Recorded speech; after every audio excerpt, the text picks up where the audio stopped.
Je voulais vous montrer les terreaux en fait que j'ai utilisés jusqu'à présent pour réaliser mes semis. Donc initialement, en tout cas pour les petits pots, j'ai utilisé le terreau fertiligène, la terre du jardinier.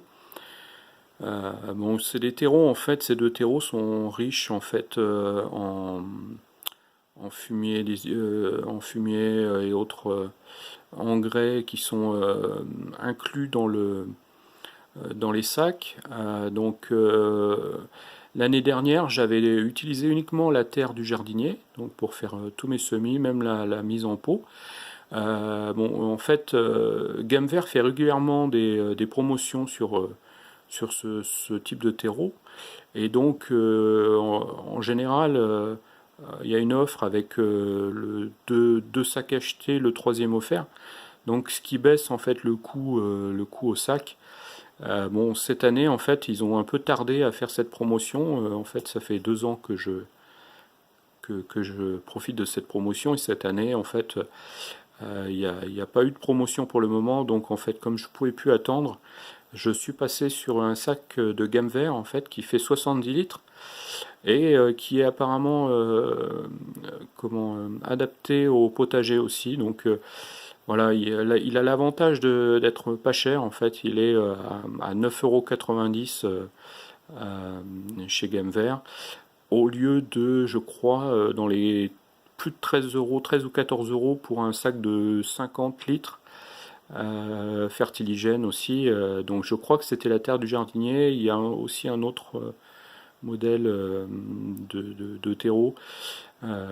Voilà, qui sont assez semblables, enfin ils sont assez proches en fait. Donc bon, voilà, moi j'ai utilisé celui de droite jusqu'à présent, et cette année en fait j'ai utilisé le sac de Gamme Vert pour faire ma mise en pot de lait là. Donc je ne sais pas du tout ce que ça va donner. Bon, j'espère que malgré tout il reste quand même assez riche, au moins aussi riche que le fertigène. Je ne sais pas du tout ce que ça va donner. Bon voilà, c'est un essai, il faut tenter, hein, donc on verra bien ce que ça donne.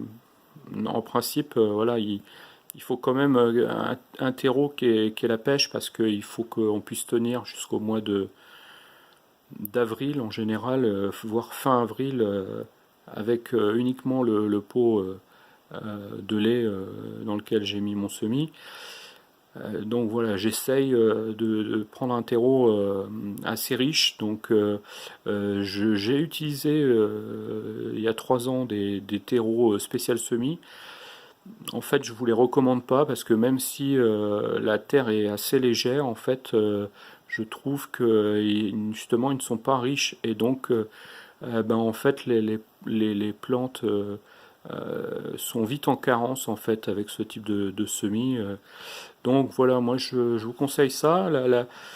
J'ai remarqué que sur le terreau de Gamme Vert, la terre était assez souple en fait, donc c'est beaucoup moins compact que dans la version fertiligène terre du jardinier.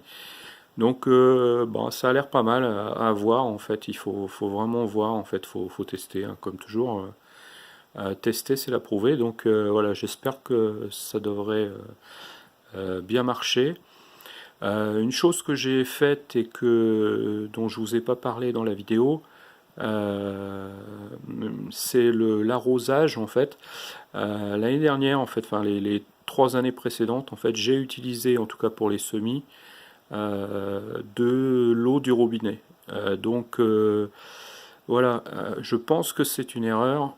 Il vaut mieux utiliser de l'eau de pluie en fait. Et les autres années en fait, j'avais des cuves de 2000 litres que je vidais avant l'hiver pour pas qu'elles gèlent.